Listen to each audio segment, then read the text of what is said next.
talẹ̀. Nùwé kójúrawé malẹ̀ wọn ayé ta ìtàn dodo edie. Tó talẹ̀ èdòtó zanzan lẹ́bi.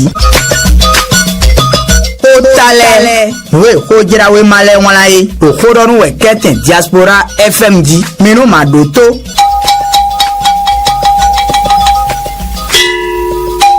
Promotion de 5 hauts gradés des forces de défense et de sécurité, une prime à la loyauté et au patriotisme. Nous avons mis vedo à tout mito, et nous le matinal itungbi, et nous avons buruti timendoji, et do kanjino, jimeyin a wanzo watogan, benito tondile, ponune ibului, kando dazo witon, et koado, lena yidelelu, le matinal itungbi do, nous avons bon miena kenu de l'on Bajambo, le routier est un biragi, force de défense et de sécurité. La nouvelle configuration de haut commandement au Béninois, Niwedoa, le routier est un bi, et weke no de ou, Boromiena Bajamenu Bododo, le grand regard est un bi, et l'ordozo beye, pour leur loyauté à leur serment républicain, Bertin Bada et autres hauts gradés décrochent de nouvelles étoiles. Niwedoa, le grand regard est un bi, Iwedo, Miena Dozo, Beji Juba, matin libre, est un bi de reconnaissance de la nation au zéro, matin libre, est un bi,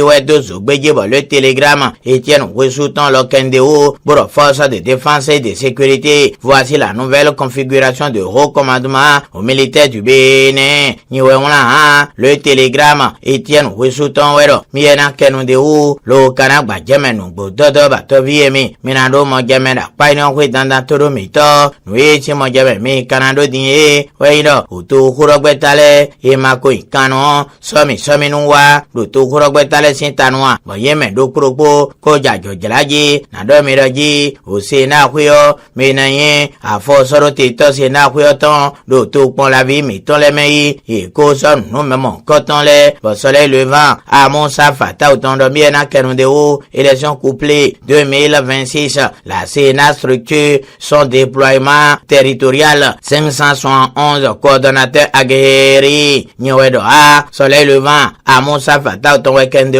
communal info et Tengbe Lodozo Beji pour la législative communale 2026 la Sénat dévoile la liste de 7 points focaux communaux et coordonnateurs d'arrondissement Nyowedo A communal info et Tengbe et Wedo Miedona Kendo Nyo lo Kanagba Jamenu Bododo Batoviemi Minado Mojameda Paino Kwe Danda Todo Mito Wenwe Sena Kweo E Karu Nusoe Da Paton Kwe Don Enye Tu Kurogbetale Yolodu Nusoe Da Paiton Kwe Titimbe Tu Kurogbeta Bloc républicain Et Losono Taladu Wese Lugansora Ugome Don Romariko Ogunwale Et Loyinkano Somi Nuwaton Bo Palabro quotidien Claude Adjikpaton de Miena Kenudeu Législative communale Dans la 10e circonscription électorale Le bloc républicain lance le mot d'ordre de la victoire depuis Ouesse. Nyewena Palabro quotidien Claude Adjikpaton Wero Miena Kenudeu Lona Gbajamenungbo Dodo Todo Mito Alternative Romia Dadou Konutan et le Kenudeu Boro campagne du BR dans la 10e circonscription électorale pour les élections au général de 2026. Le vibrant appel du ministre Ogunwale depuis Ouesse. Nyewena Alternative Itengbi et Kenudeu Tubo l'émergent Itengbi Lodozo Beji l'ultime élection législative et communale 2026. Le bloc républicain mobilise ses forces à Ouesse pour le lancement de sa campagne dans la 10e circonscription électorale. L'émergent Itengbi et Nouenye Pomiena Kenudeu le Kanagba Jamenu Bododo Toromito Noueti Monjame Me Kanado Dalimon Koton nous dions et Glewe 5 ans tout Rogbeta UPR Christian Wekeno Podo Messan Odidi Gegoupan Yeloyin Kano Merigeglanou Wamon Koton non Somi Azan Oro Pogo Alonso Kwafo Kwaton Kuno Pogo Ton Lo Bon soleil levant à Moussa Fata Ton Kenudeu l'UPR Wida Christian Wekeno et Messan Didier Gegou lance officiellement la campagne pour le scrutin du 11 janvier 2026. Soleil levant à Moussa Fata Ton Kenudeu Boromiena Gbajame Lona Time Nungbo Dodo le grand jury Elias Akpamoliton nous voyons bon milona kenu de ou de somi do coton laissé aller non da bome kalavisi quand mais mina tuentonoji no ijana so klefu kafuka podo odamgbe mewa mi gbesu podo kujale pan yeloyin kanu enye somi nu wa do golo jigbesi quand mais bon le grand jury Elias Akpamoliton milona kenu de ou lancement de la campagne des élections communales de 2026 hier c'est électrique à Glojigbe Fuka Odangbeme Mi Besu et Kujale lance les hostilités pour les 2 sur 2 Niwedoa. Le grand jury Elias Akpamoliton wero miena gbajeme lo na time nugbo dodo ba palabre quotidien Claude Ajikpaton lo igbenatolo bodo monu yigboine communal 2026 lancement de la campagne électorale à Bomekalavi la machine de la victoire de l'UP le renouveau mise en branle à Glojigbe les 14 villages de l'arrondissement donne carte blanche à Jeanne Asokli et Dr Patrice Jima Dangbeme Christophe ici salut la gigantesque mobilisation Niwedo a palabre quotidien Claude Ajikpaton wero miena dosu gbeje lo kanatime nugbo dodo ba to viemi menado mojamera paino kwe danda turumito nuezi mojame mi kanado ti eweyin eblebu osojino eragbajelo bodo titi medoje emi makoblebu aweyin ene benetomito ena komarowi eno le télégramme Etienne Wisutando miena kenude Eblebo, le nouveau nom de Michel Sogino. Si je n'avais pas agi ainsi, ce pays serait divisé en 2. Niwedoa, le télégramme, Etengbe, Ewedo, Nouéyen, Miena Dotso, Begilona Timbo, l'indépendant, Etengbe, le Canudéo, la clarification de Michel Sogino sur ce dernier choix politique. Si je ne fais pas ça, le pays serait divisé en 2. Niwedoa, l'indépendant, Etengbe,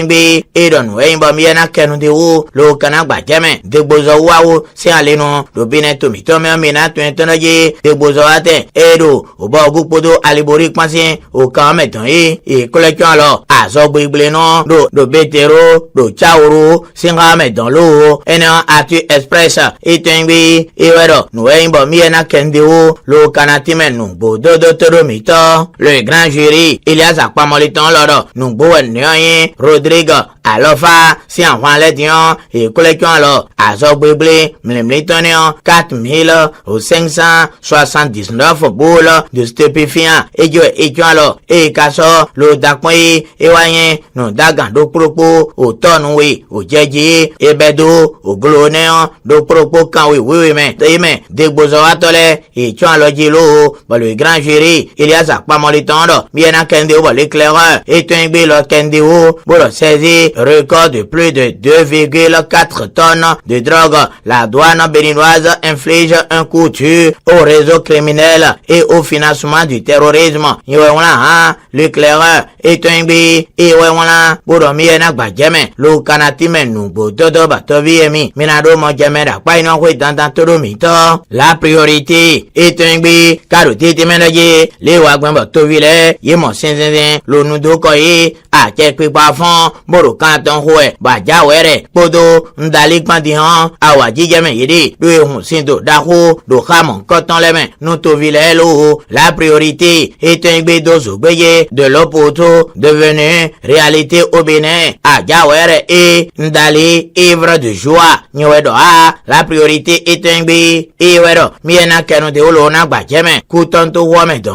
les Kasi Blogben, Palais des Congrès, Eva Chotona, Benyon de Pedigi, à Kekwi Paro, Minava Zowaru, Kwemon Coton ou, Boénéon. La priorité est un bédozo béye, reconfiguration de l'esplanade du Palais des Congrès de Cotonou, de nouveaux attraits pour une gestion optimale de ce site. Nyoedoa, et non la priorité est un bi, Iwedo, Miena Kendeo, Lona Bajemenu, Bodo Toromito, et Kano, Maroc 2025 ancien Alinois, Yohan Roche, et Aime, lo botin pon lo so do podo domen odude je titingbe o bene to miton lo bo le grand regard etingbe weekend o CAN Maroc 2025 Johan Roche offre une victoire historique au Bénin nyewedo a eno le grand regard etingbe ewero miena kenu de o lo na gba jeme nungbo dodo toro miton nu vanu aizonu bedo konwe